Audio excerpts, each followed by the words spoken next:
Hello बच्चों, उम्मीद है आप फिट फाट होंगे और अपने बोर्ड्स के लिए जबरदस्त तैयारी कर रहे होंगे।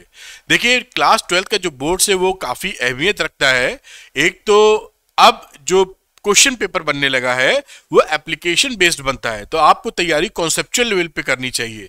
साथ में आने जो फ्यूचरिस्टिक एग्जाम है, चाहे नीट का एग्जाम दे, चाहे जेई का एग्जाम दे, चाहे सीयूईटी का एग्जाम दे, उन सब में भी आपकी नॉलेज कॉन्सेप्ट को परखा जाता है।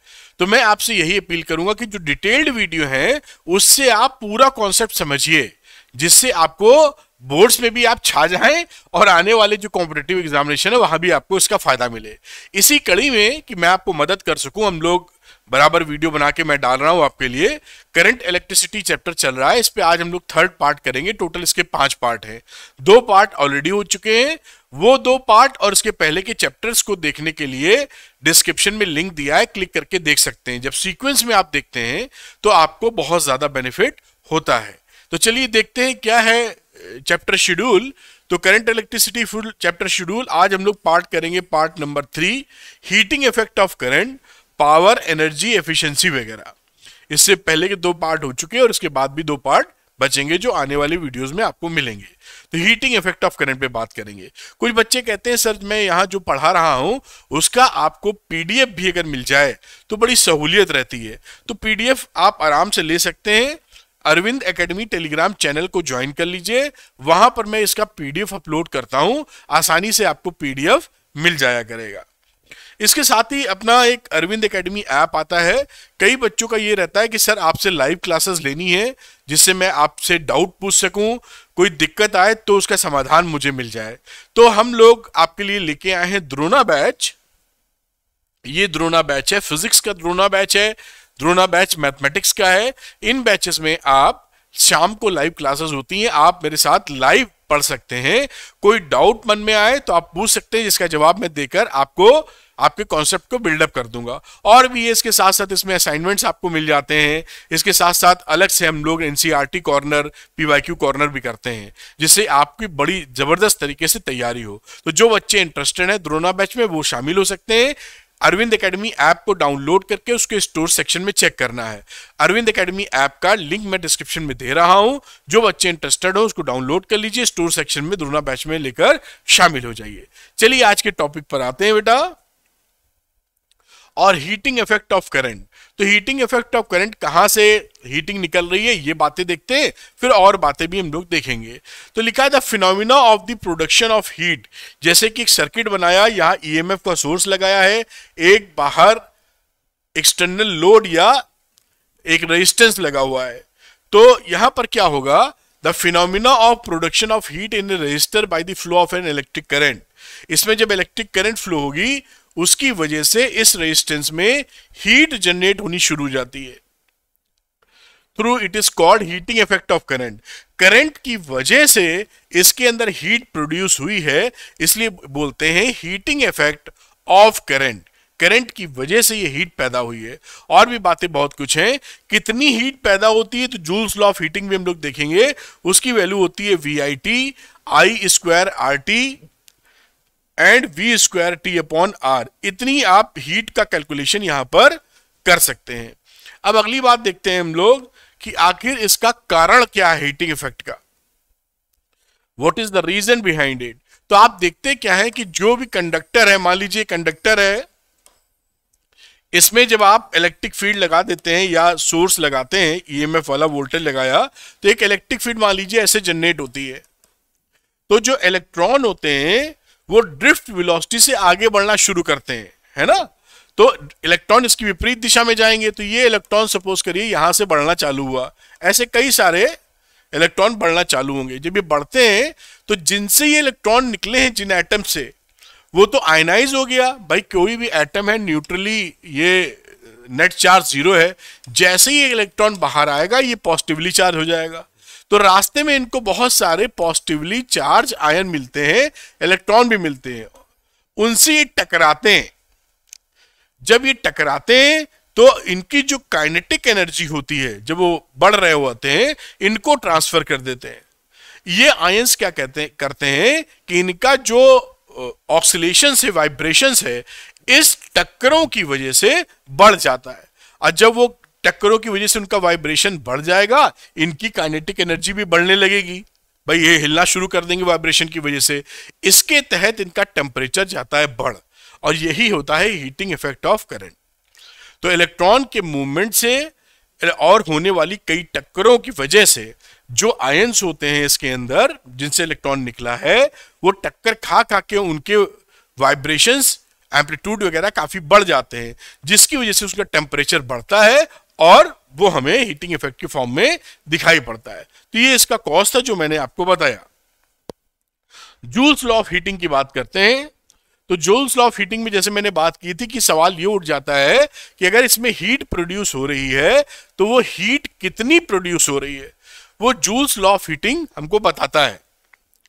तो ये इक्वेशन हमने देखी थी अभी, और कैलोरीज में अगर देखनी है तो H को VIT को 4.18 से डिवाइड कर देंगे तो कैलोरी में निकल आएगा, और इसी तरीके से I स्क्वायर RT अपॉन 4.8 और V स्क्वायर T अपॉन 4.8, तो ये कैलोरी में निकल आएगा। यही ऊपर दी ही इक्वेशंस को हम जूल्स लॉ ऑफ हीटिंग बोलते हैं। तो यहां पर देखिए, the above equations are known as a Joule's law of heating, और इन इक्वेशंस की वजह से देखिए 3-4 पॉइंट लिखे हैं। जैसे लिखा है directly proportional to the square of the current for a given R. अब यहां देखें, अगर हम आर को फिक्स कर दें, टाइम तो जो लगा तो आई स्क्वायर के प्रोपोर्शनल हो जाएगा, और इसी तरीके से यहां वी को फिक्स कर दें तो आर के इनवर्सली प्रोपोर्शनल हो जाएगा हीट। और यहां पर देखें हम लोग, अगर हम लोग करंट को फिक्स कर दें तो वी के प्रोपोर्शनल हो जाएगा, जो आप देख पा रहे हैं। एक क्वांटिटी बाकी फिक्स की और उसके प्रोपोर्शनल चालू हो गए। जितना ज्यादा हीट पोटेंशियल डिफरेंस लगाएंगे फॉर ए गिवन करंट, हम उतना ज्यादा हीट पैदा कर पाएंगे। तो यही लिखा है directly proportional to time also. Time हर जगह है तो टाइम के डायरेक्टली प्रोपोर्शनल हीट हो जाती है। इन्हीं फॉर्मूला का जिक्र किया है जो हम आसानी से समझ पाते हैं।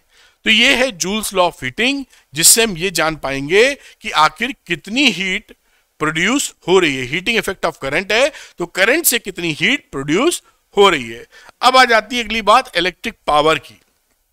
आपने मैकेनिकल पावर पढ़ी हुई है क्लास 11 में, इलेक्ट्रिकल पावर भी उसी तर्ज पर है, उसी तरह की है। तो क्या बोलते हैं इलेक्ट्रिक पावर के लिए, the rate at which work is done, the rate at which the work is done by a source of EMF in maintaining an electric current through a circuit is called electric power of current। यानी ये जो source आप लगाते हैं EMF वाला, ये current को maintain करने में वर्क करता है। तो work per unit time, the rate of work done is known as a power. तो पावर का फॉर्मूला वही आ जाएगा, वर्क अपॉन टाइम। ये वर्क कौन सा है, जो इलेक्ट्रिकल पावर करता है या जो सोर्स कर रहा है, इलेक्ट्रिकल सोर्स करंट को मेंटेन करने के लिए।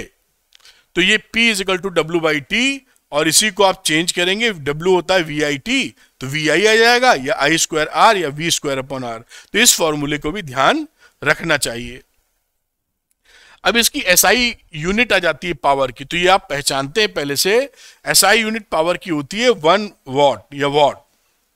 The power of an appliance is 1 watt if it consumes 1 joule of energy per second. 1 joule energy 1 second के लिए खाएगा तो 1 वॉट इसका पावर बोला जाएगा। द बिगर यूनिट्स इसकी क्या है, किलोवाट है और मेगावाट है। और इसकी जो कमर्शियल यूनिट है उसको बोलते हैं 1 horse power is equal to 746 watt. ये भी याद रखिए, MCQ वगैरह में पूछ सकते हैं, या कहीं किसी न्यूमेरिकल में ही दिया है तो हॉर्स पावर को चेंज करने के लिए 746 वॉट का इस्तेमाल आप कर पाएंगे। तो ये SI यूनिट हो गई। इलेक्ट्रिकल एनर्जी की बात करते हैं हम लोग। तो देखिए ये फॉर्मूला हमने पढ़ा था, P is equal to W by T। तो W की वैल्यू क्या हो गई, P इंटू T। यही आपकी इलेक्ट्रिकल एनर्जी है। द टोटल वर्क डन और the energy supplied by the source of EMF in maintaining an electric current in a circuit for a given time is called electrical energy consumed in the circuit. वही वाली बात जो लिखी है, किसी particular समय के लिए, मान लीजिए टी टाइम, गिवन टाइम के लिए, ये जो सोर्स है वो करंट को मेंटेन करने में जितना इस पे वर्क डन करेगा, जितनी एनर्जी झोंकेगा, उसी को हम बोलेंगे वर्क डन। और पावर में बोल लेते rate of work done per unit time, कितना एनर्जी लगा रहा है इसमें total for a given time T में। तो W is equal to PT is equal to VIT and I square RT, ये इसकी फॉर्मूला हो गया। SI यूनिट होती है एनर्जी की हर जगह जूल। तो ये इलेक्ट्रिक एनर्जी की बातचीत हो गई। आगे समझते हैं commercial unit of electrical energy. The commercial unit of electric energy is known as kilowatt hour या board of trade, BOT unit. ये इंपॉर्टेंट है। ये जो कमर्शियल यूनिट होती है किलोवाट आवर, कई बच्चे किलोवाट समझ के पावर की यूनिट समझ लेते हैं, लेकिन ये पावर की यूनिट नहीं है, एनर्जी की यूनिट है। किलोवाट आवर पूरा सेंटेंस है, पूरा एक फ्रेज है। जो हमारे यहाँ बिजली के मीटर लगे होते हैं जिसमें रीडिंग आती है, महीने के अंत में रीडिंग लेने वाले आते हैं, बताते हैं 200 यूनिट बिजली खर्च हुई है, 400 यूनिट बिजली खर्च हुई है, 600 यूनिट खर्च हुई है। तो 600 यूनिट 400 यूनिट जो बोल रहे हैं वो यूनिट का मतलब है किलोवाट आवर, 200 यूनिट का मतलब है 200 किलोवाट आवर। तो यूनिट जो हम लोग जनरल भाषा में यूज करते हैं उसका मतलब किलोवाट आवर से ही होता है। ये कमर्शियल यूनिट हो गई। अब 1 किलोवाट आवर को हम चेंज करते हैं जूल के अंदर, तो लिखा 1 किलोवाट आवर है क्या? 1 kilowatt hour is defined as the electric energy consumed. कितनी एनर्जी कंज्यूम्ड कर रहा है? An appliance of 1 kilowatt in 1 hour. 1 kilowatt का अप्लायंस अगर 1 घंटे तक चलता है तो वो 1 यूनिट बिजली या 1 किलोवाट आवर वाली बिजली उतनी एनर्जी कंज्यूम कर लेगा। ये हमारे दिमाग में रहना चाहिए। अगर हम किलोवाट आवर को चेंज करें जूल में, ये भी इंपॉर्टेंट है, कई बार ये पूछा गया है। 1 kilowatt hour is equal to 1 kilowatt into 1 hour. 1 kilowatt को लिख सकते हो 1000 वॉट, घंटे को सेकंड्स में लिख सकते हो 3600।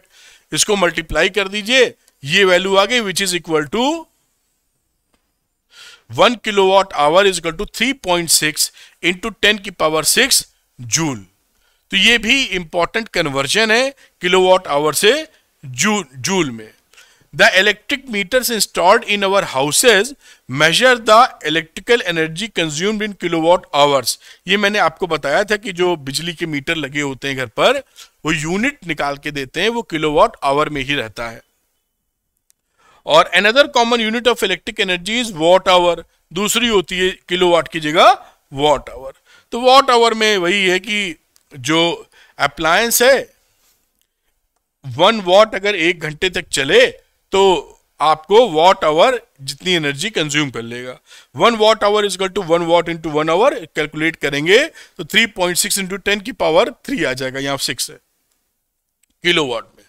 ये भी बात आप समझ पाए होंगे। आगे चलते हैं बेटा, पावर रेटिंग। पावर रेटिंग क्या होती है?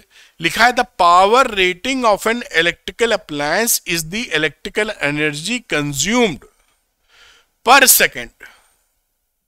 जितनी इलेक्ट्रिकल एनर्जी कंज्यूम्ड होती है per second by the appliance when connected across the marked voltage of the mains. तो जब वोल्टेज में आप कनेक्ट करते हैं तो पर सेकेंड कितनी एनर्जी वो कंज्यूम कर रहा है, वो उसकी पावर रेटिंग होती है। पावर निकल रहे हो, पावर रेटिंग हो गई। आप देखेंगे कभी कभी तो जैसे पुराने जो बल्ब आते हैं उससे सब पे लिखा होता है इंडेसेंट बल्ब, पीले वाले बल्ब जो जलते हैं उस पे लिखा रहता है 100 वॉट और बाजू में लिखा रहता है 210 वोल्ट से लेके 230 वोल्ट ऐसे। तो इतने वोल्ट पर अगर आप चलाएंगे इसको तो वो 100 वॉट बिजली खाएगा। 100 वॉट उसकी पावर है। समझ में आ रही है बात? वही पावर निकाल रहे हैं कि पर सेकेंड कितनी एनर्जी खा रहा है अप्लायंस, ये बोला जाता है पावर रेटिंग। आजकल सारे अप्लायंस पे जो नए बन रहे हैं उस पे पावर रेटिंग लिखी होती है, जिससे हम बिजली की बचत की तरफ जाते हैं ना, कि बिजली बर्बाद ना हो और जो अप्लायंस है वो एफिशिएंटली काम करें। खैर, तो ये हो जाता है P is equal to V square by R is equal to I square R is equal to V I. ये फॉर्मूला हो गया पावर रेटिंग वाला। अब इसके आगे चलते हैं। Power consumption in a combination of appliances. भाई किसी घर में या कहीं पर भी कोई एक ही अप्लायंस तो लगता नहीं है, बहुत सारे अप्लायंस लग सकते हैं। तो वो अप्लायंस अगर सीरीज में लगे हैं तो पावर किस तरह ऐड होती है, अगर वो पैरेलल में लगे हैं तो किस तरह ऐड होती है, इसका जिक्र हम लोग करेंगे। तो ये देखिए पहला क्या है, power consumption by series combination. अगर हमारे पास मान लीजिए 3 बल्ब हैं या कोई भी अप्लायंस है वो सीरीज में जुड़ी हुई है, तो सीरीज में जुड़े होने का मतलब क्या रहा, 1/P is equal to 1/P1 plus 1/P2 plus 1/P3। ये जो अप्लायंस बने हैं ये एक ही जैसे अप्लायंस हैं, बस फर्क ये है कि अलग अलग वॉट के बल्ब हैं, वोल्टेज सबका सेम है। तो वोल्टेज सेम है तो एक का P1 एक का P2 एक का P3 ये मान लेते हैं सेम वोल्टेज पे काम करने के लिए बने हुए हैं। तो सीरीज में ये कॉम्बिनेशन निकल के आता है, पैरेलल में P1 plus P2 plus P3 जुड़ जाता है अप्लायंस के बीच में, जैसे ये अप्लायंस लगे हैं P1 P2 P3। तो चलिए देखते हैं ये डेरिवेशंस करके कि कैसे ये आता है। तो मैं यहां बात करता हूं कि ये नहीं, इससे पहले मुझे डेरिवेशन करना होगा। ये तो है कि कौन सा ज्यादा तेज चलेगा, तो मैं इसका डेरिवेशन कर देता हूं सीरीज वाले का।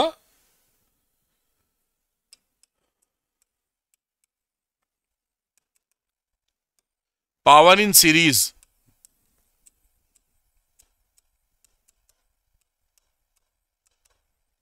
सीरीज कॉम्बिनेशन में, तो सीरीज कॉम्बिनेशन में मान लीजिए ये 3 हमने अप्लायंस लगाए और इस तरह बने हैं कि सेम वोल्टेज पे काम करेंगे। ये कंपनी ने ऐसे बनाए हैं कि कोई इनका अगर मैं P1 मान रहा हूं तो सेम वोल्टेज पे P1 दे रहा है, ये P2 है सेम वोल्टेज पर, ये P3 है सेम वोल्टेज पे, और कोई यहां पर पावर सप्लाई लगाई गई V समझ लेते हैं। सीरीज कॉम्बिनेशन ऑफ बल्ब्स कह लीजिए,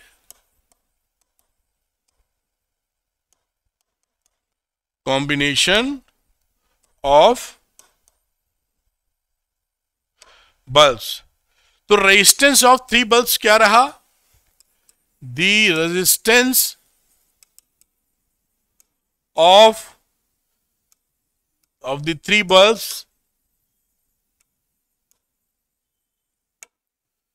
एक का रहेगा R1 is equal to V square upon P1 पहले वाले का रेजिस्टेंस, इसी तरीके से R2 is equal to V square upon P2, और ये तीसरे का हो गया V square upon P3। Bulbs are connected in series,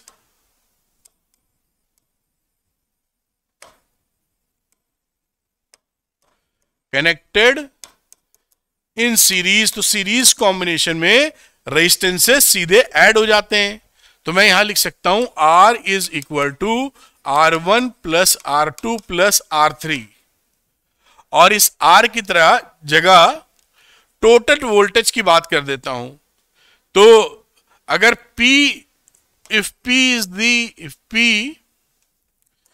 is the effective power,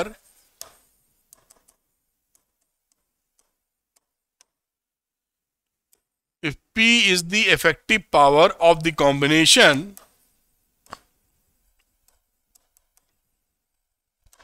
किस पूरे कॉम्बिनेशन का इफेक्टिव पावर कितना है P, तो आप R के लिए क्या लिख सकते हैं, V square upon P, R1 के लिए V स्क्वायर अपॉन P1, इसके लिए V स्क्वायर अपॉन P2, और इसके लिए V स्क्वायर अपॉन P3।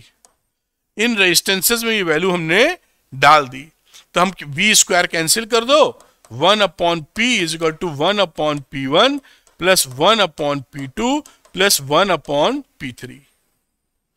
ये देखिए सीरीज कॉम्बिनेशन के लिए ये फॉर्मूला निकल आया है।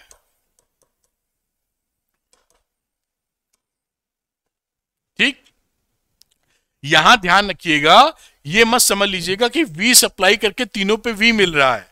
ये मैन्युफैक्चरिंग स्थिति है, कंपनी ने बनाया है कि V वोल्टेज पर P1 पावर देगा। जैसे बल्ब खरीद के लाते हो 230 वोल्ट पर 220 वोल्ट पर 100 वाट देगा। ये मतलब है इस V का, ना कि ये समझ लेना कि ये V इस डिस्ट्रीब्यूट हुई है सीरीज में। ये मैन्युफैक्चरिंग मामला है, कंपनी ने बनाया है, कंपनी मैन्युफैक्चर्ड कि P1 V1 ये इसकी पावर रेटिंग्स हैं, P1V P2V P3V। Same voltage पर 50 वाट का बल्ब लेने गए तो 220 पर 50 वाट, 100 वाट लेने गए 220 पे 100 वाट, 200 वाट लेने गए तो 220 पर 200 वाट, 500 वाट भी आता है। ठीक, वो स्थिति है, ना कि इसको हमने अलग अलग किया है। तो V पर हमने ये चलाया 220 वोल्ट के ऊपर इसको, तो ये स्थिति आपकी मिलेगी। ये ध्यान रखना, ऐसा नहीं कि V बराबर V प्लस V तो 3V, नहीं, ये मैन्युफैक्चरिंग की कहानी है। कंपनी बना के भेजी है, बल्ब लगाए हैं आप, है ना, उसके लिए रेजिस्टेंस निकाला है, ना कि इसमें कितना ये कर रहा है काम, पावर कितनी डिलीवर कर रहा है, ये नहीं देख रहे हैं, ये मैन्युफैक्चरिंग से आर निकाला है। बात समझ में आई होगी। तो इस तरह से पावर आप सीरीज कॉम्बिनेशन में ऐड कर पाएंगे। अब यहां एक छोटी सी बात और है कि अगर यहां पर n बल्ब्स को सीरीज में जोड़ दिया जाए, मैं अगले में ही ले लेता हूं। अगर यहां बोले note when n bulbs of same power P are connected in series,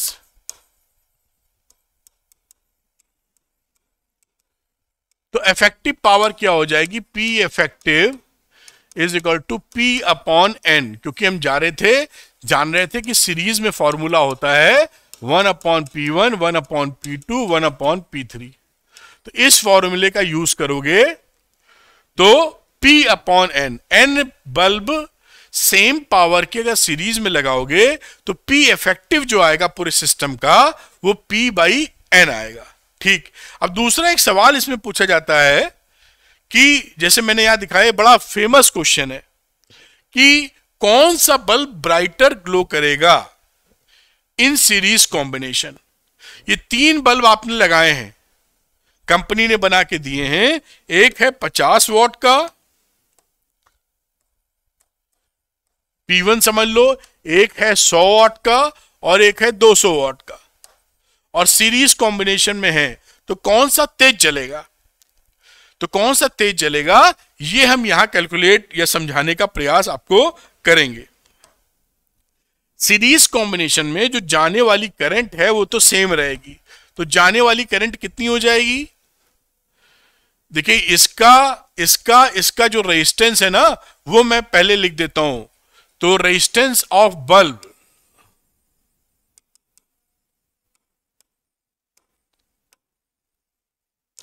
company ने जो मैन्युफैक्चर किया है, कंपनी मैन्युफैक्चर्ड,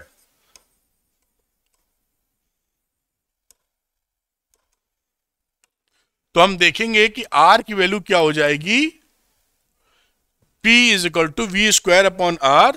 तो R की वैल्यू लिखें तो V स्क्वायर अपॉन P1, और इसकी वैल्यू हो गई R1, ये रहा R2, ये रहा R3। इतना तो हम समझ गए क्या निकाला, रेजिस्टेंस ऑफ डिफरेंट पावर के बल्ब्स का। इन सीरीज कॉम्बिनेशन I की वैल्यू कितनी हो जाएगी, जो करंट जाएगी इसके अंदर वो जाएगी, टोटल पोटेंशियल V लगाए हैं और तीनों का टोटल रेजिस्टेंस सीरीज कॉम्बिनेशन में, दैट इज I भी हमको पता चल गई। अब ब्राइटनेस ऑफ 3 बल्ब्स,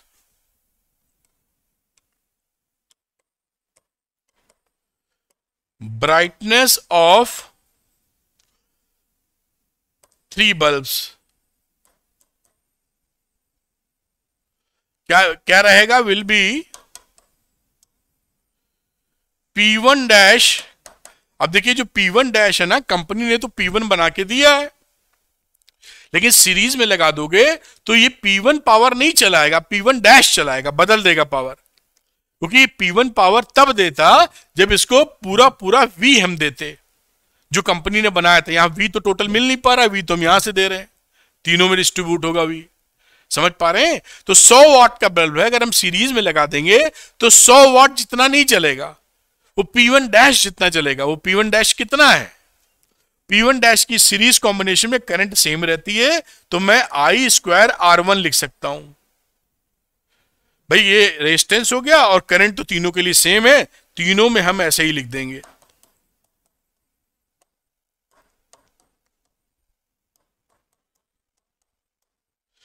ये देखिए इसकी जो इफेक्टिव पावर है, ये brightness of the three bulb जो कि इफेक्टिव पावर है वो ऐसे आएगी। तो इससे हम क्या समझे कि जिनका रेजिस्टेंस ज्यादा होगा उनका तेज जलेगा।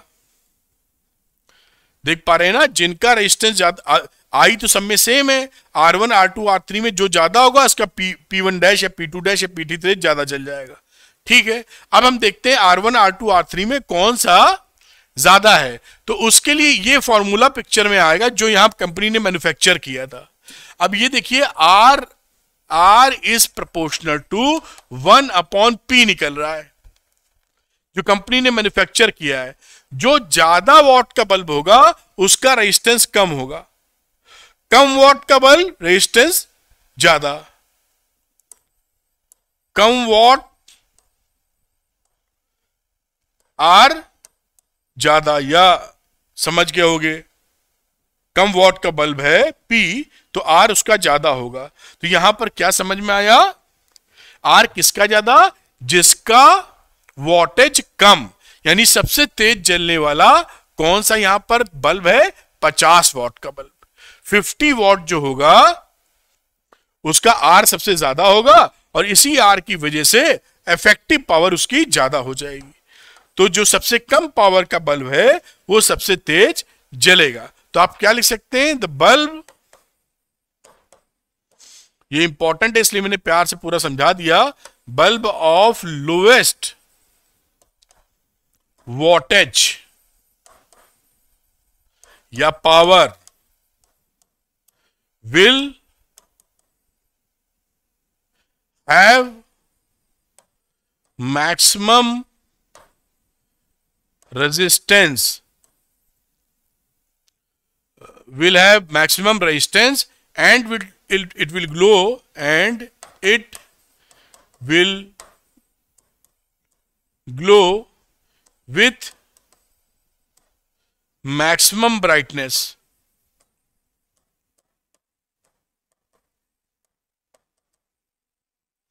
तो ये बात आप ध्यान रखिए, बाकी भी पैरेलल वाला भी देखेंगे। तो यहां पर जो बल्ब सबसे कम वॉट का है सीरीज कॉम्बिनेशन में सबसे तेज चमकेगा, और अगर इसमें करंट की वैल्यू किसी वजह से ज्यादा हो जाती है सेफ्टी लिमिट से तो सबसे पहले फूकेगा भी यही, सबसे तेज जो चल रहा है वो निपट जाएगा सबसे पहले।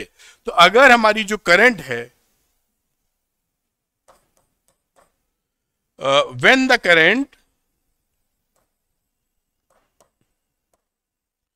when the current in the circuit exceeds the safety limit,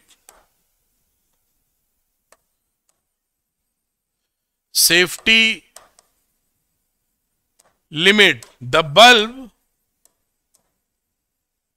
of lowest wattage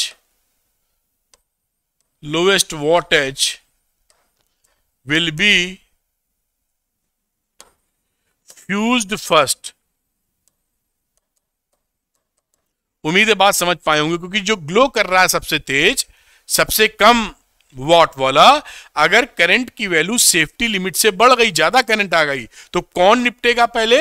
जो तेज जल रहा है, लोएस्ट वॉटेज वाला, वो उड़ जाएगा। तो ये पूरी सीरीज कॉम्बिनेशन की पूरी कहानी थी जो मैंने आपको बताई। अब हम पैरेलल कॉम्बिनेशन में हट जाता हूं, इसको किसी बच्चे को नोट करना हो या पॉज करके कराना हो। इससे पीछे वाला भी जो स्लाइड था वो भी दिखा देता हूं आपको, शायद हटा नहीं था मैं किनारे, P इफेक्टिव P/N था उससे पहले वाला ये। तो मैं हट जाता हूं, इसको कोई बच्चा नोट करना चाहे कि सीरीज कॉम्बिनेशन में क्या व्यवस्था है तो नोट कर सकता है।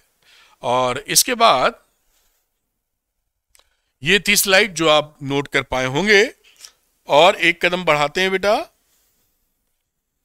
अगली बात हो गई ये कि कौन सा बल्ब सीरीज कॉम्बिनेशन में सबसे तेज जलेगा। तो ये सब बातें ध्यान रखिए, कॉम्पिटिटिव एग्जाम में और बोर्ड्स में खूब पूछा जाता है। चलिए अगला कहानी पर आते हैं। ये पैरेलल कॉम्बिनेशन की बात है, तो पहले हमें पैरेलल कॉम्बिनेशन का वो हम फॉर्मूला डराइव कर देंगे आपको। तो मैं यहां पर लिख देता हूं डेरिवेशन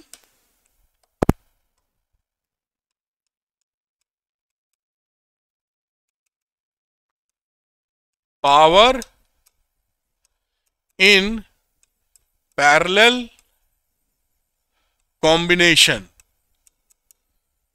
ठीक, तो पैरेलल कॉम्बिनेशन के अंदर डायग्राम बना लीजिए, 3 बल्ब ले आइए, वैसे ही एक बल्ब, दूसरा, ये रहा तीसरा, और यहां एक वोल्टेज सप्लाई आपने ऑफर कर दी V। ये यहां पर P1 है इसका पावर, इसका P2 है, इसका P3 है। 3 बल्ब हैं जो हम लोगों ने पैरेलल लगा दिए हैं, और सबका जो जिस पर ये बनाया गया है वो वोल्टेज सेम वोल्टेज है जिन पे ये मैन्युफैक्चर किए गए हैं। अभी हमने बात की थी तो समझ गए होंगे। फिर रेजिस्टेंस ऑफ बल्ब्स क्या हो जाएंगे, वो मैन्युफैक्चरिंग के हिसाब से, तो R1 की वैल्यू हो जाएगी V² अपॉन P1, R2 हो जाएगी V² अपॉन P2, और R3 हो जाएगी V² upon P3। bulbs are connected in parallel combination। Parallel combination में बल्ब है तो जो इफेक्टिव रेजिस्टेंस होगा इसका वो इस तरीके से एडअप हो जाएंगे, 1/R1, 1/R2, 1/R3। Parallel combination का फॉर्मूला है। अब यहां क्या करते हैं, मल्टीप्लाइंग बोथ साइड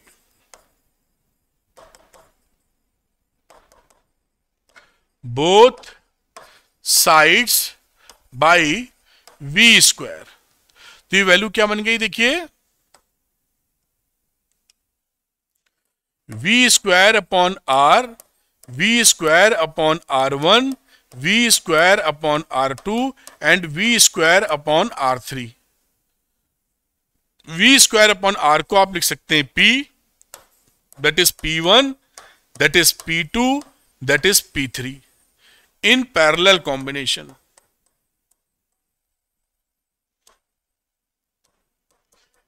उम्मीद है ये बात आप ध्यान भी रखेंगे और ये समझ भी पाए होंगे।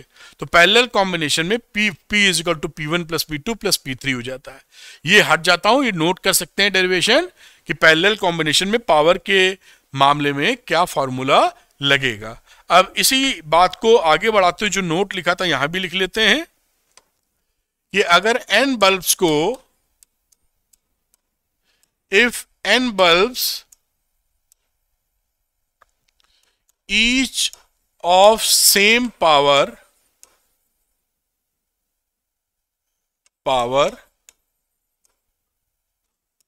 P are connected in parallel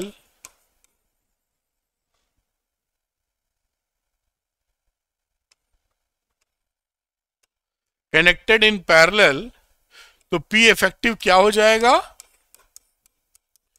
NP। तो इस फॉर्मूले को भी ध्यान रखें क्योंकि वहां P, यहां पर P is equal to P1 plus P2 plus P3 होने वाला है जो कि पैरेलल कॉम्बिनेशन में चालू है। उम्मीद है ये भी आप ध्यान रख पाएंगे।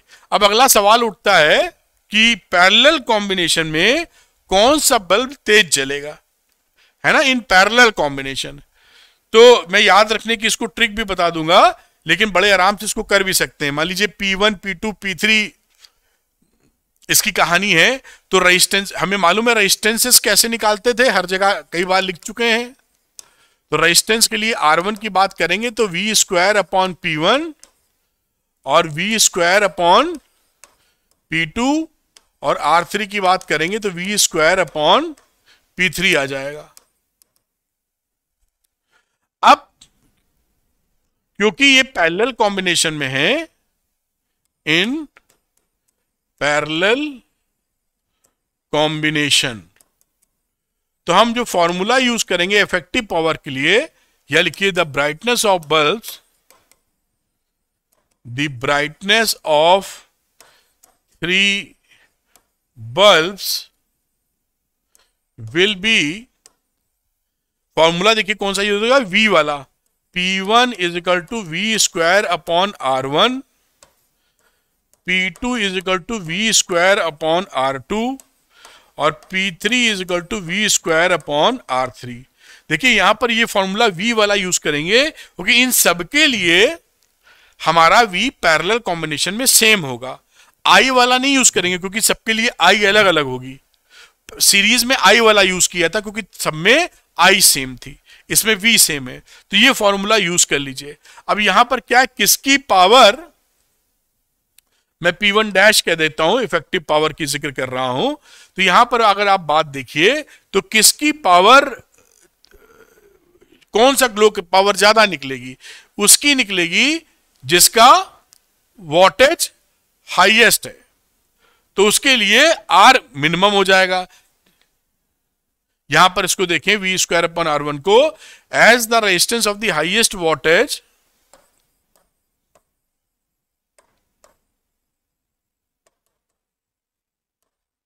Of highest wattage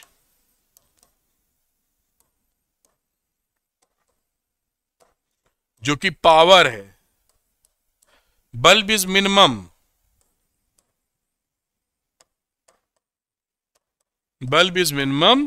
it will glow with maximum brightness।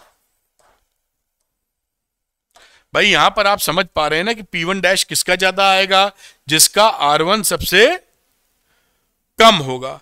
तो R1 ये यहीं से चेक कीजिए कि R1 किसका कम होगा, जैसे पिछले में देखा था, यहां पर क्या हो गया, वही इनवर्सली प्रोपोर्शनल वाली कहानी चल रही है। R is proportional to P 1 upon P, तो जिसका वॉटेज ज्यादा उसका R कम P ज्यादा, ये सिचुएशन मिली। वॉटेज ज्यादा है तो R कम हो जाएगा। अब यहां पर देखिए जिसका R कम उसका वॉटेज ज्यादा, फिर वही पहुंच गए हम लोग। अगर यहां पे बात करें, ये 50 वॉट, 100 वॉट, 200 वॉट था, तो 200 वॉट के लिए रेजिस्टेंस सबसे कम होगा, तो 200 वॉट के लिए रेजिस्टेंस अगर सबसे कम हुआ R1 का, तो P1 डैश ज्यादा। यानी पैरेलल कॉम्बिनेशन में सबसे ज्यादा वॉटेज वाला बल्ब सबसे तेज ग्लो करेगा। और इसको याद कैसे रखा जा सकता है, हम लोग घर में जब आते हैं तो ज्यादा रोशनी चाहिए तो हम ज्यादा वॉट का बल्ब लगा, 100 वॉट से काम नहीं चल रहा है तो 200 वॉट का बल्ब लगा देते हैं क्योंकि वो ज्यादा ग्लो करता है। इस तरह याद रख सकते हैं, घर में जितने वॉट का बल्ब आप बढ़ाएंगे रोशनी बढ़ जाती है। तो पैरेलल कॉम्बिनेशन में ज्यादा वॉट का बल्ब तेज ग्लो करेगा और कम वॉट का कम ग्लो करेगा। सीरीज में उल्टा है, सीरीज में कम वॉट वाला ज्यादा तेज ग्लो करेगा और ज्यादा वॉट वाला कम ग्लो करेगा। यहां पे एक रिलेशन देख लिए होंगे, P अगर ज्यादा है तो R कम, 200 वॉट का ले लिए तो सबसे कम R है, तो 200 वॉट के लिए अगर R1 है सबसे कम तो P1 डैश सबसे ज्यादा है। बात मेरे ख्याल से समझ में आई। अब यहां पर यह भी होता है कि अगर सेफ्टी लिमिट से ज्यादा करंट आ गई तो उड़ेगा हाईएस्ट वोल्टेज वाला। यानी if the current in the circuit, if the current in the circuit exceeds the safety limit,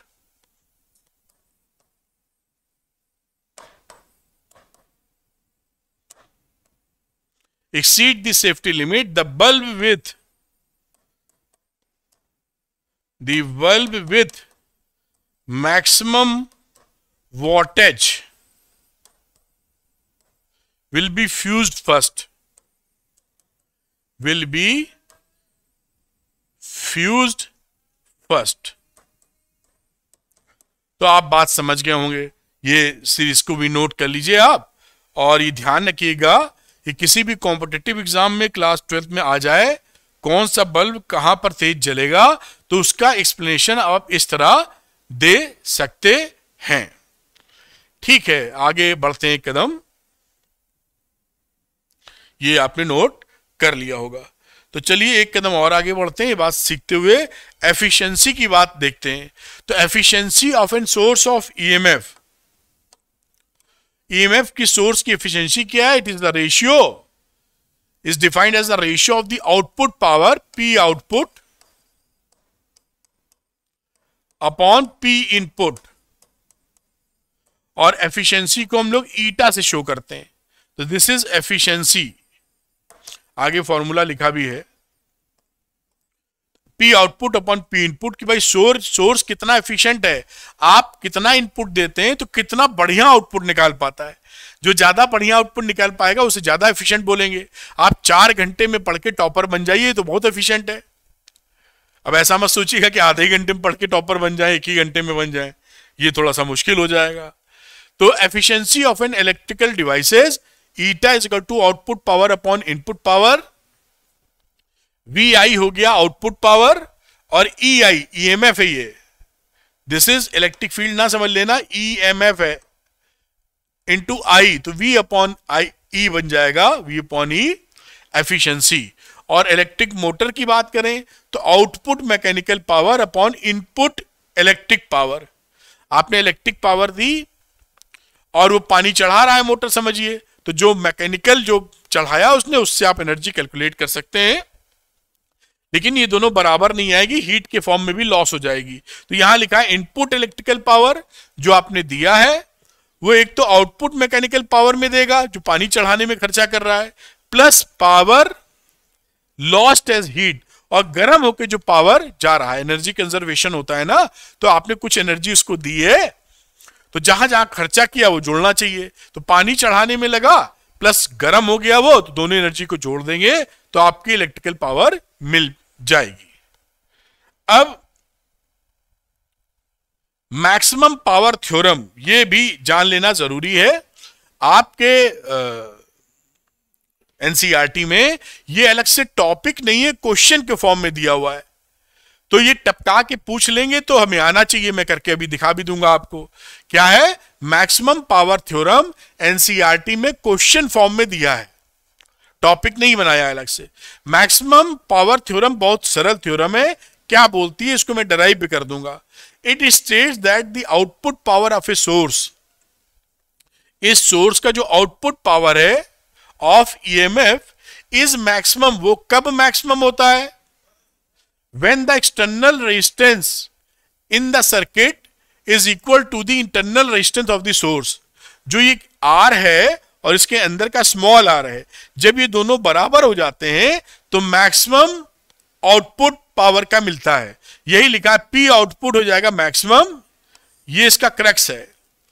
P output will be maximum when external resistance is equal to internal resistance, that is known as a maximum power theorem. R है external resistance, small r है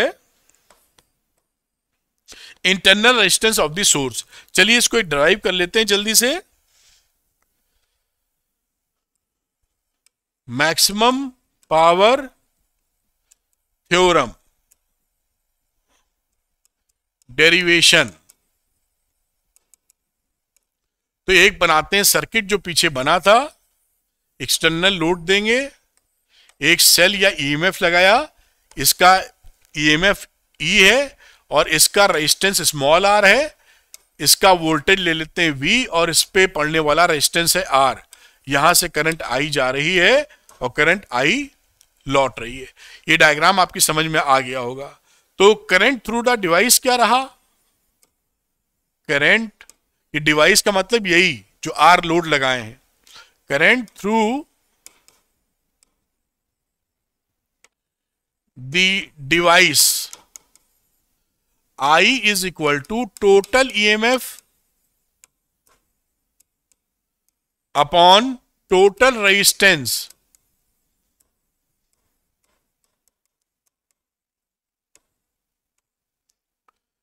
total EMF क्या है, colour को थोड़ा बदल लेते हैं, ई, और टोटल रेजिस्टेंस क्या है, आर प्लस आर। तो हमें ये समझ में आ गया कि जो आई की वैल्यू है वो E upon R plus R है। करंट, पावर आउटपुट की बात करते हैं, पावर आउटपुट जिसे को मैक्सिमम में दिखाना है ऑफ द रेजिस्टिव डिवाइस, वो कितना हो जाएगा, इसके अंदर कितना पावर आउटपुट है, तो वो हो जाएगा P is equal to I square into R. यही पावर आउटपुट है, इसके अंदर जितना, मैं यहां पे बना दूं, P आउटपुट की बात कर रहे हैं, वो इसमें जाने वाली करंट का स्क्वायर इंटू आर। अब यहां पर मैं आई की वैल्यू यहां से सब्स्टिट्यूट कर देता हूं, E upon R plus R का होल स्क्वायर इंटू आर। ये वैल्यू क्या बन जाएगी, E square R upon R plus R का होल स्क्वायर। अब ये पी आउटपुट जो है, आउटपुट पावर,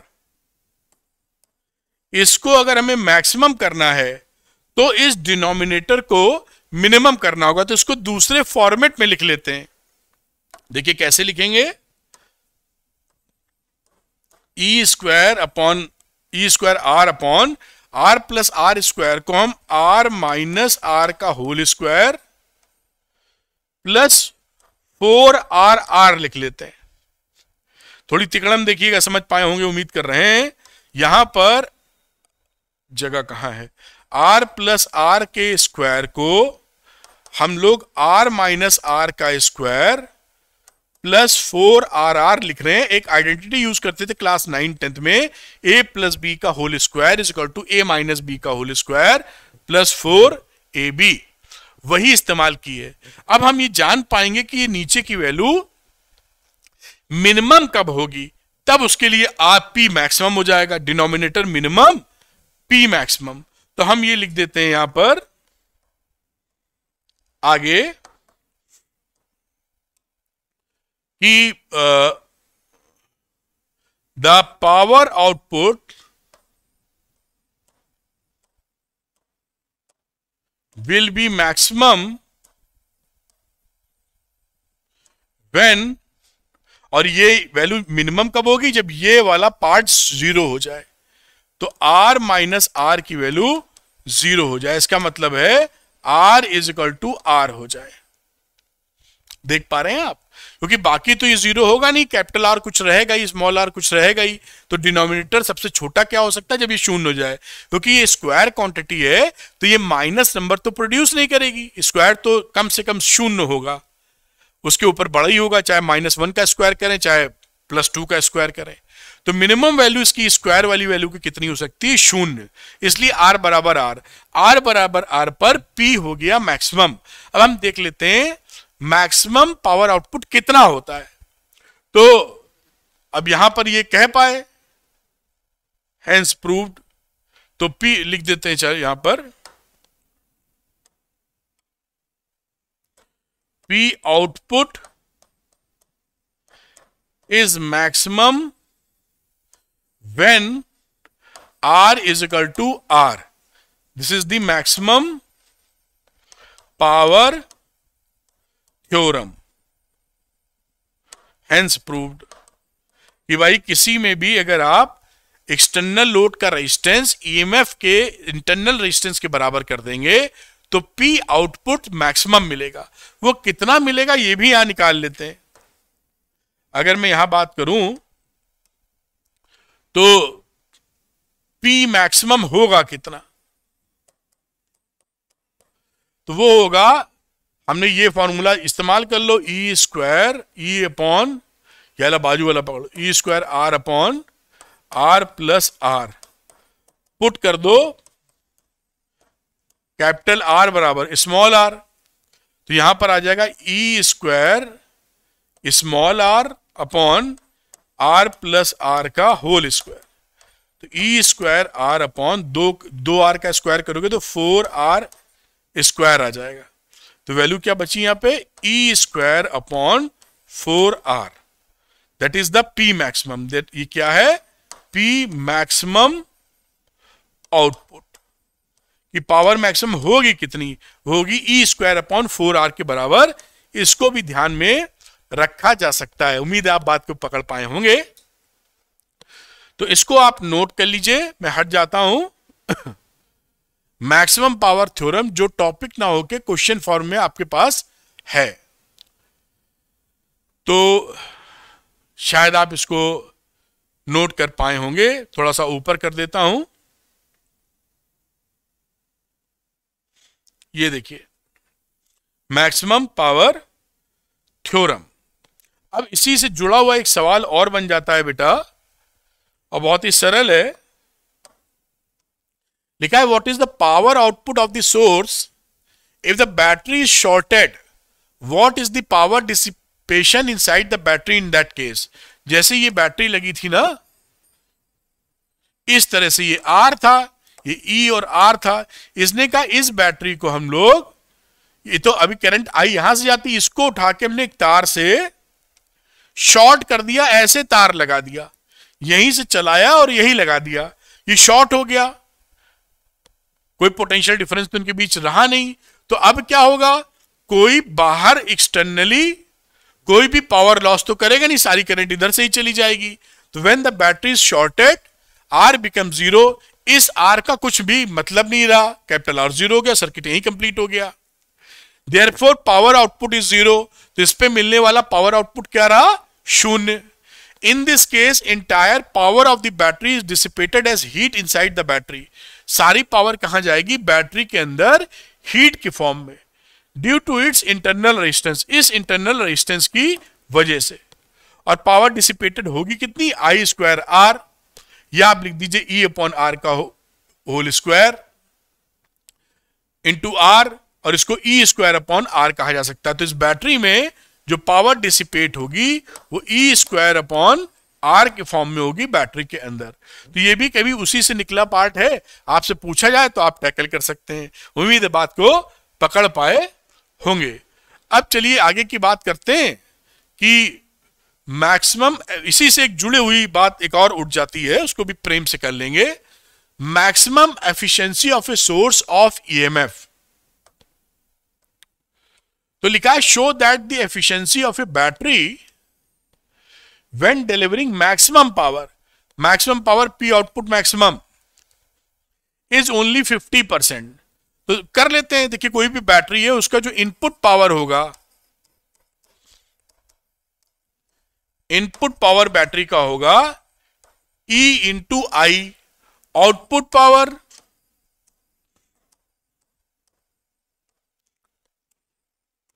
ये बैटरी के लिए बात की जा रही है, आउटपुट पावर V इंटू आई। यही सर्किट था जो आपने पुराना बनाया था।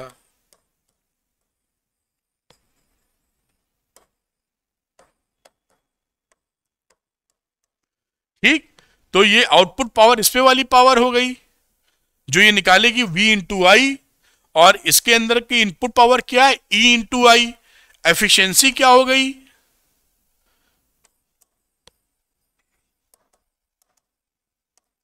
हम जानते हैं इनपुट पावर,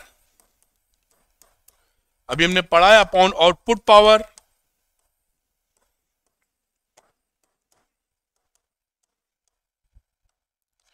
यानी वी आई अपॉन ई आई, ये वैल्यू रख दी, वी आई अपॉन ई आई हो गया वी अपॉन ई, और इसको लिख सकते हो I into R upon I R plus R. V कितना हो जाएगा, यहां वी का जिक्र करें तो V is equal to I R. और ईएमएफ के लिए बात की जाए तो इसके लिए कितना करंट, ये अंदर वाला बनेगा, I is equal to E is equal to I R plus R. इसमें पूरा रेजिस्टेंस हो जाएगा, इसमें केवल इसका वाला। तो V की जगह आई आर और E की जगह आई आर प्लस आर रख दिया। और जब सोर्स मैक्सिमम पावर डिलीवर करता है तो होता क्या है, when source delivers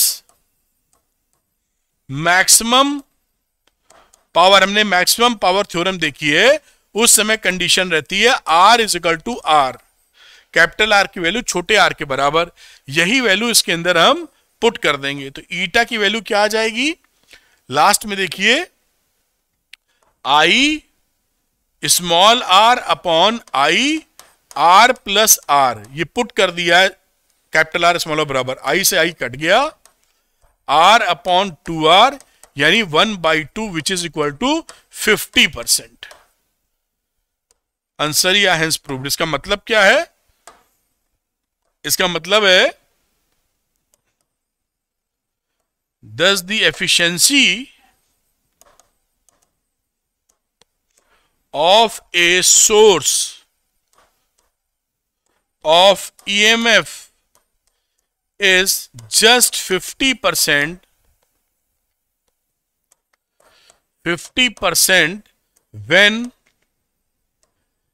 it is delivering maximum power. बात समझ में आई होगी कि वो जो सोर्स है, जो बैटरी लगाई है, जब वो मैक्सिमम पावर दे रही होती है तो उसकी एफिशिएंसी केवल 50% होती है। मैक्सिमम पावर का थ्योरम का यूज करते हुए किया है, और ये आपको हमें जाननी भी है। मेरे ख्याल से ये थोड़ा सा ऊपर चला जाना पड़ेगा, इसको आप नोट कर सकते हैं और ध्यान भी रखें, जिससे एक जबरदस्त पढ़ाई आपको मिल जाए। ठीक, चलिए आगे की कहानी समझते हैं। इसको थोड़ा ऊपर कर देते हैं, आप नोट कर पाए होंगे। चलिए आगे चलते हैं। अब यहां पर देखिए, ये एफिशिएंसी की बात हम लोग कर ही चुके थे, output power upon input power, ये हम जानते ही हैं, कोई दिक्कत नहीं। एप्लीकेशन देख लेते हैं, application of heating effect of current. तो हीटिंग इफेक्ट ऑफ करंट के हाउस होल्ड हीटिंग अप्लायंसेस बनाते हैं, जिसमें नाइक्रोम एज ए एलिमेंट लेते हैं। और ये आपके पूछा जाता है कि नाइक्रोम को एज ए रेजिस्टिव एलिमेंट क्यों लिया जाता है किसी भी चीज को हीटअप करने के लिए। तो उसका कारण क्या है कि नाइक्रोम का मेल्टिंग पॉइंट हाई होता है, नाइक्रोम की रेजिस्टिविटी हाई होती है, जिससे ज्यादा हीट पैदा कर पाता है, और मेल्टिंग पॉइंट ज्यादा होगा तो ज्यादा टेम्परेचर पर भी वो गलेगा नहीं, और रेजिस्टिविटी ज्यादा है तो ज्यादा आपको हीट दे पाएगा। It is tensile. इसका क्या मतलब है कि वायर्स के फॉर्म में इसको बनाया जा सकता है। टेंसिलिटी या टेंसाइल होता है तो पतले पतले वायर्स में बना सकते हैं।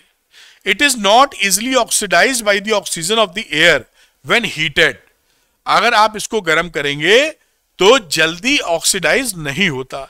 ये सब इसके फीचर्स हैं नाइक्रोम के, जो हमारे लिए पसंदीदा बनते हैं जब हम इसको हीटिंग एलिमेंट बनाते हैं। तो ये कहां कहां यूज किया जाता है, रूम हीटर में यूज कर सकते हैं, गीजर में, आयरन जो होता है प्रेस करने वाला उसमें। तो ये कुछ उसके यूजेस हैं हीटिंग इफेक्ट के। इंडेसेंट बल्ब, इंडेसेंट बल्ब मतलब पीले वाले जो बल्ब आते थे, वो फिलामेंट उनका गर्म होता है और रोशनी छोड़ना शुरू कर देते हैं। तो वहां पर भी हीटिंग इफेक्ट ही है, बशर्ते उसमें काफी एनर्जी वेस्ट होती है। इलेक्ट्रिक फ्यूज, ये भी जो डिवाइस होता है, जो सेफ्टी डिवाइस है, ये करंट के ऊपर चलता है। जैसे ही करंट की वैल्यू थोड़ी ज्यादा होती है, फ्यूज उड़ जाता है और सर्किट को ब्रेक कर देता है। तो आपके जो इंपॉर्टेंट अप्लायंसेस हैं वो बच जाते हैं। आजकल हम लोग इलेक्ट्रिक फ्यूज का थोड़ा कम यूज करते हैं, मेन मीटर के पास लगाते हैं। बाकी एमसीबीज लगती हैं, मिनिएचर सर्किट ब्रेकर्स, जो मैग्नेटिक इफेक्ट पे काम करती हैं। आपके घरों में भी एमसीबी लगी होंगी, क्योंकि एमसीबी बहुत तेज रिस्पॉन्ड करती हैं। फ्यूज तो क्या होगा, पहले गर्म होगा, गलेगा, तब ब्रेक करेगा, और एमसीबी झट से 0.1 सेकंड में ही काम कर जाती है। तो उससे सेफ्टी ज्यादा हो जाती है अप्लायंसेस की। और अगर कोई दिक्कत है उसको ठीक करा के एमसीबी ऊपर कर दीजिए, फिर ओके। अब फ्यूज जल गया तो फ्यूज बदलना पड़ेगा आपको। एक तार लेके आइए जो फ्यूज के रूप में मार्केट में सही बिकता है। ऐसा नहीं कोई भी छीला लगा दिया, कई बार ऐसे लोग करते हैं कि उड़ रहा है फ्यूज तो मोटा वाला तार लगा दिया, आग लग गई उसके बाद। तो ऐसा ना करिएगा, जो फ्यूज वायर्स हैं जितने एम्पियर की जरूरत है वही लगाइए। सेफ्टी डिवाइस है, ना कि जबरदस्ती चलाने के लिए। खैर आप ये बात समझ गए होंगे। अब अगली बात एक चीज और देखी जाती है, हाई वोल्टेज पावर ट्रांसमिशन। हमारे पावर हाउस से ट्रांसफार्मर में भी पढ़ेंगे हम लोग।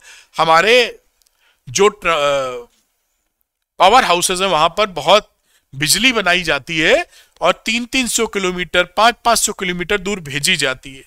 तो वो ट्रांसमिशन किया जाता है हाई वोल्टेज पर, बहुत हाई वोल्टेज पर, जिससे कि वो पावर लॉस हमारा एनर्जी लॉस, हीट लॉस कम हो और वो वहां तक पहुंच सके। तो यहां पर यह बताने की कोशिश है कि आखिर हाई वोल्टेज पर ही क्यों हम लोग ट्रांसमिशन करते हैं। तो लिखा है electric power is transmitted from power stations to homes and factories through transmission cables. बढ़िया। These cables have resistances. भाई जिन तारों से आप कनेक्ट करेंगे उसका रेजिस्टेंस होगा। जो लाइन घर के आगे खंबे लगे होते हैं इनमें भी तो रेजिस्टेंस होता है। Power is wasted in them as heat. अब ये लिखा है कि कैसे इसको बचा सकते हैं। तो अगर किसी अप्लायंस पर पी पावर लोड पे जा रही है, कोई अप्लायंस है जिसपे पावर पी है और इसका वोल्टेज लगता है वी और करंट इसको आई चाहिए। कोई अप्लायंस है जिसे आपको चलाना है, ये मान लीजिए कोई अप्लायंस है जिसे आप चलाना चाहते हैं, तो ये पी वी आई की बात कर रहे हैं, इसको चाहिए। तो जब ट्रांसमिशन लाइन से आप भेजेंगे, ये मान लीजिए बिजली पेड़ लग रहा है, वैसे तो ऐसे मान लीजिए पावर हाउस है, तो यहां से जो तार हमारा यहां तक आएगा, ट्रांसफार्मर से हाई वोल्टेज करते हैं क्यों? क्योंकि यहां पर जो ट्रांसमिशन की पावर होती है उसकी वैल्यू क्या होगी? I square R T, power की। PT is equal to I square R T, और आई की वैल्यू यहां से निकाल लें, यहां हो जाएगा P is equal to V I और I is equal to P by V. अगर मैं ये पी बाई वी यहां रख दूं तो ये आ गया P square upon V square into R T. अब यहां पर देखिए, हम ज्यादा वोल्टेज करेंगे तो हमारा ये जो वैल्यू है ये मैनेज हो पाएगी करंट की। इनमें देखिए, इनमें कहानी, अगर रेजिस्टेंस को तो हम कम ज्यादा कर नहीं सकते हैं, तार का रेजिस्टेंस तो जो लगा दिया है। उसके बाद जो पावर अप्लायंस को चलाने की चाहिए होगी वो तो चाहिए ही होगी। हम केवल क्या चेंज कर सकते हैं? वी। अगर V को ज्यादा कर देंगे तो I कम हो जाएगा। इस वाले पार्ट को देखें आप, तो I square is proportional to V square दिख रहा है। स्क्वायर ऑफ द वोल्टेज के लिए जो पावर वेस्टेड है या ट्रांसमिशन में जा रहा है, यहां की बात करें तो PT की बात कर लें तो PT is inversely proportional to V square. ऐसे समझ लें, ये ट्रांसमिशन पावर है जो कि वेस्ट होगी। तो अगर हम हाई वोल्टेज कर देते हैं, बहुत ज्यादा V बढ़ा देते हैं, तो V बहुत बढ़ने पर PT विल बी डिक्रीज्ड, तो ट्रांसमिशन की पावर कम हो जाएगी। यानी कि यहां देखें तो करंट भी जो बिजली से दौड़ रहा है वो भी घटेगा। तो आई स्क्वायर आर टी की मदद से हम ये कह सकते हैं कि जो यहां पर वेस्टेज ऑफ इलेक्ट्रिसिटी है, एनर्जी है, वो हम मिनिमाइज कर देंगे। क्योंकि आई स्क्वायर आर टी के अंदर अगर आप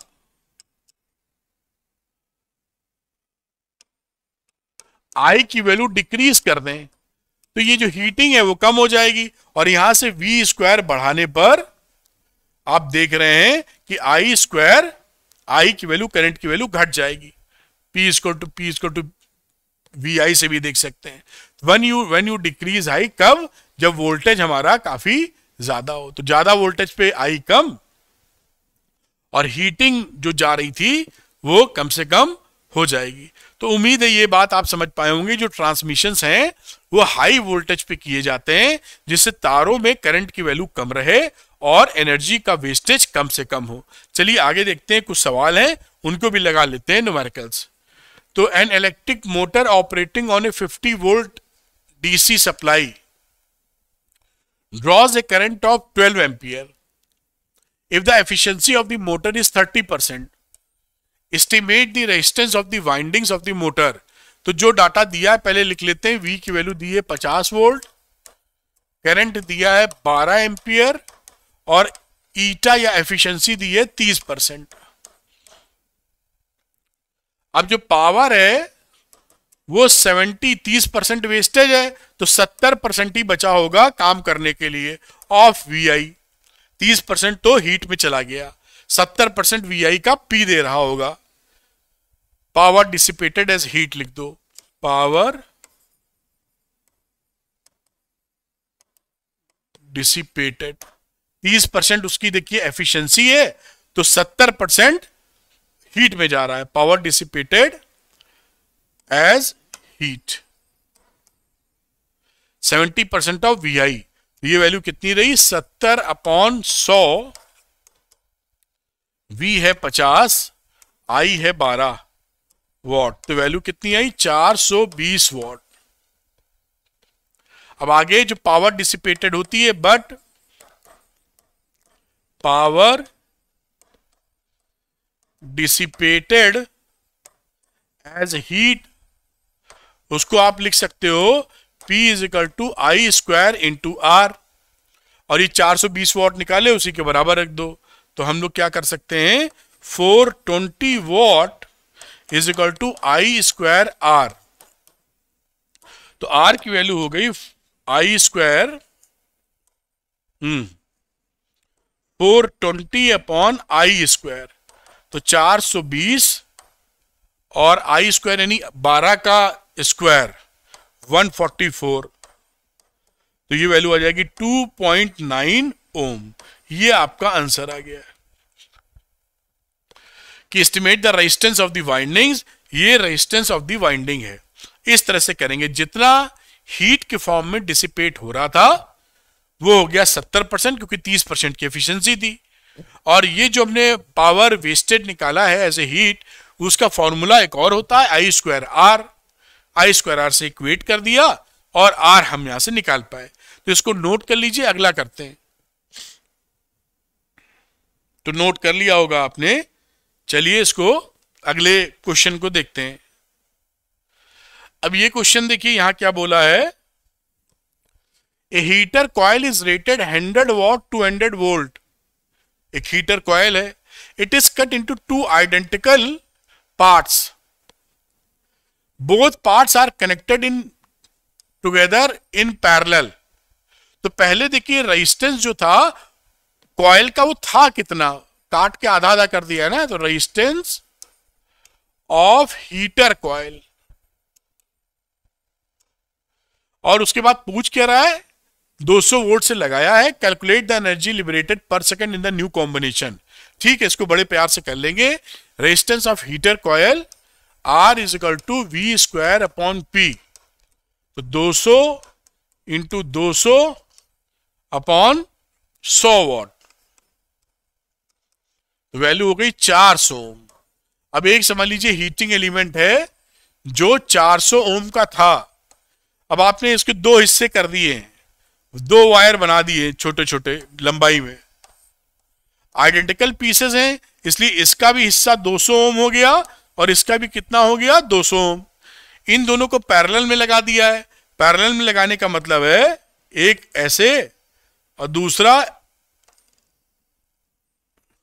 ऐसे, ये पैरेलल में लग गए। तो अगर ये देखिए R1 है, ये R2 है और इसका सप्लाई अलग से कर रहे हैं आप, ऐसे सर्किट समझिए। 200 वोल्ट से लगाएं, ये 200 वोल्ट दिए हुए हैं। तो इसका रेजिस्टेंस क्या रहा? R पैरेलल सर्किट का।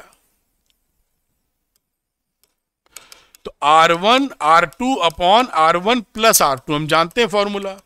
200 × 200/200 + 200, आधा हो जाता मालूम है हमको, फिर भी करके दिखा दिया। ये 100 ओम आ जाएगा। तो Rp = 100 ohm. Resistance in parallel. अब एनर्जी लिबरेटेड पर सेकेंड, इसमें liberated per second when combination is connected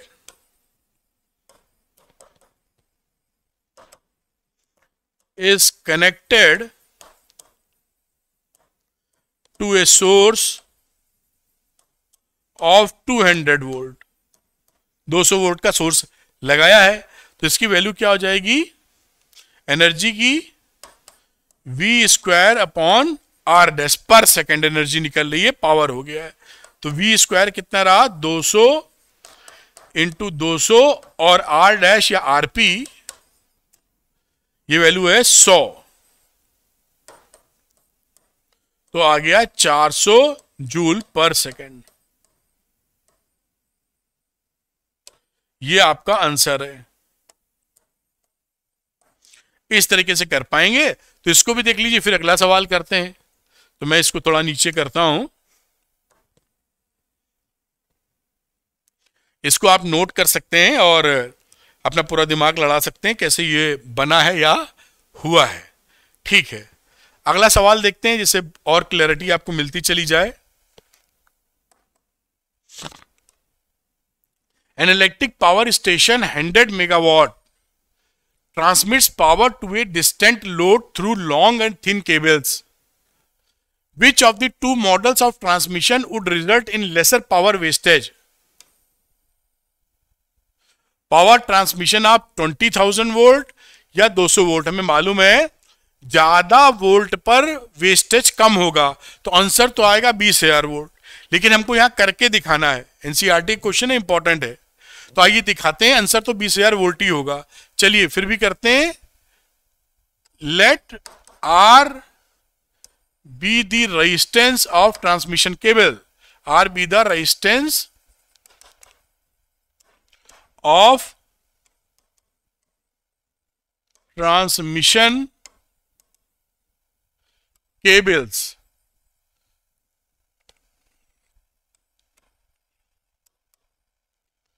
तो P है आपका 100 megawatt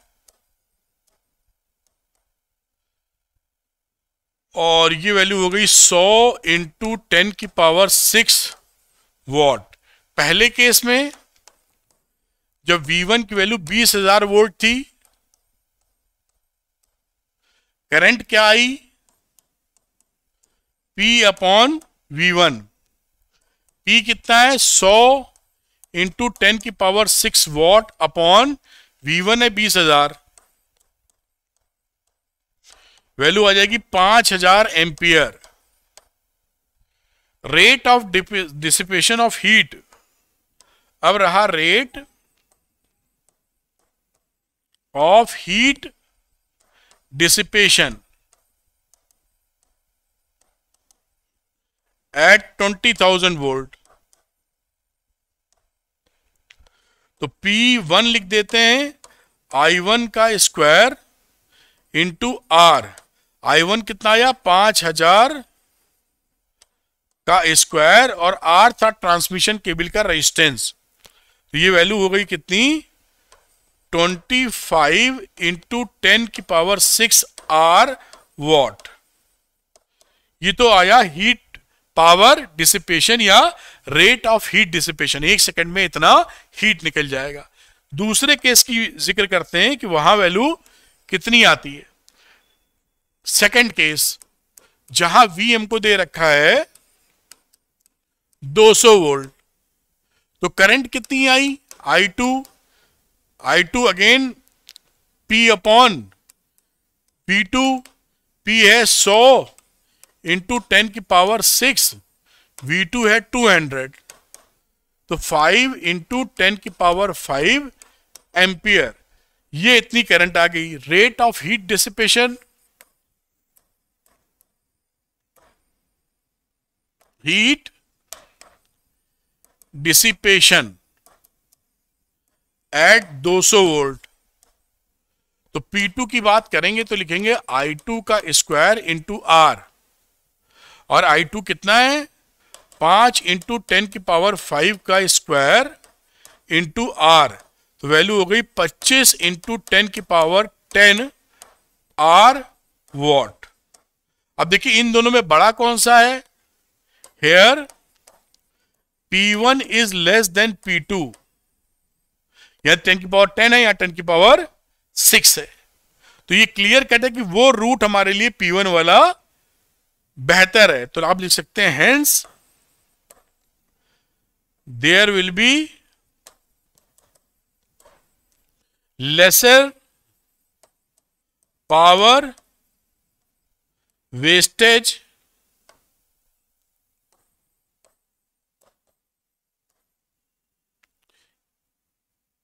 in 20,000 volts supply.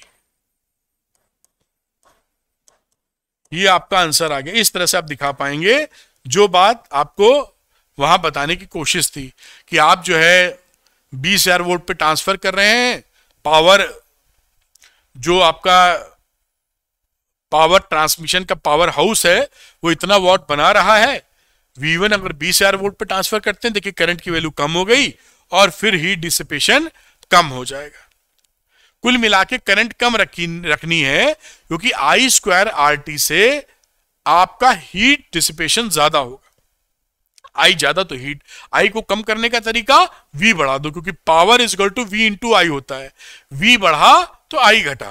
Power तो ये यहां वाली भी सेम है 100 वाट मेगावाट। ये पूरा आप नोट कर सकते हैं। मेरे ख्याल से ऊपर से दिखा देते हैं एक बार आपको, और फिर अगला सवाल करेंगे हम लोग। नोट कर पाए होंगे आप, थोड़ा सा ऊपर और इसको आप देख सकते हैं आराम से। ठीक है, चलिए एक कदम और आगे बढ़ाते हैं और ये इस क्वेश्चन पे आते हैं। ये भी क्वेश्चन इंपॉर्टेंट है और समझ में आता है। देखिए क्या है, an electric bulb is marked 100 watt 230 volt, ये पावर रेटिंग हो गई उसकी।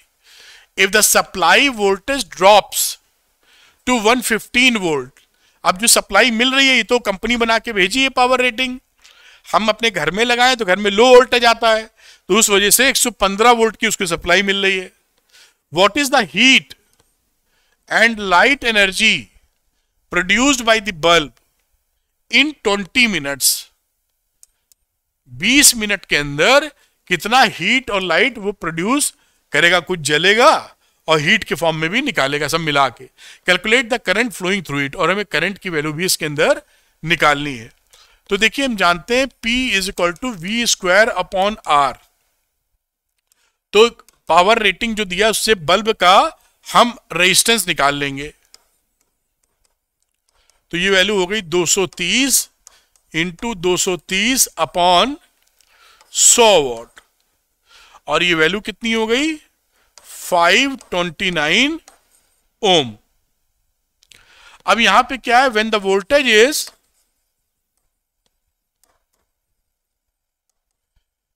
वोल्टेज इज यानी V डैश की वैल्यू है 115 वोल्ट, लो वोल्टेज मिल रहा है।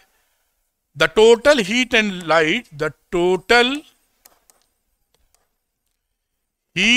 Light energy produced by the bulb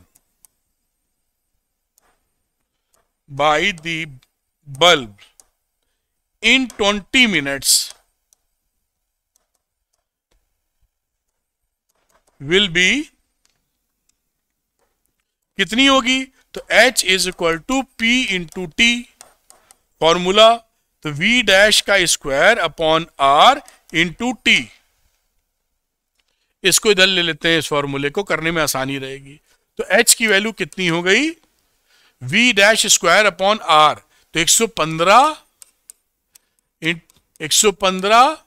resistance था 529, 20 मिनट को सेकंड में चेंज कर दिया हमने, 20 इंटू 60, ये वैल्यू आ जाएगी 30,000 जूल के आसपास। तो लिख सकते हो 30 किलो जूल। ये पहला आंसर है, heat and light energy. Current की बात करें तो करंट हो जाएगी I is equal to V dash upon R। V dash 115 था और R था 529, वो निकाला है, वैल्यू हो जाएगी 5/23 एम्पियर। ये रहा आंसर। इस तरह से इसको नोट कर लीजिए, फिर बात करते हैं। तो ये मेरे ख्याल से आपने इसको नोट कर लिया होगा आराम से। ये सब ऐसे क्वेश्चन ही एग्जाम में आपको मिलेंगे। तो मैं उम्मीद करता हूं कि पूरा session heating effect of current से जुड़ी हुई जो भी बातें हमारे पास हैं सिलेबस में, सब मैंने टच कर दी हैं, जिससे आप कहीं से भी कमजोर नहीं पड़ सकते। अगर ये वीडियो पसंद आया है तो लाइक और शेयर कीजिएगा, अरविंद एकेडमी चैनल को सब्सक्राइब कीजिएगा, जिससे कि ऐसे ही अच्छे वीडियो मैं आपको देता रहूं। और अगर इसका पीडीएफ चाहिए तो आप अरविंद एकेडमी टेलीग्राम चैनल को ज्वाइन कर सकते हैं, वहां इसका पीडीएफ मैं अपलोड कर देता हूं। Thank you very much, wish you all the best.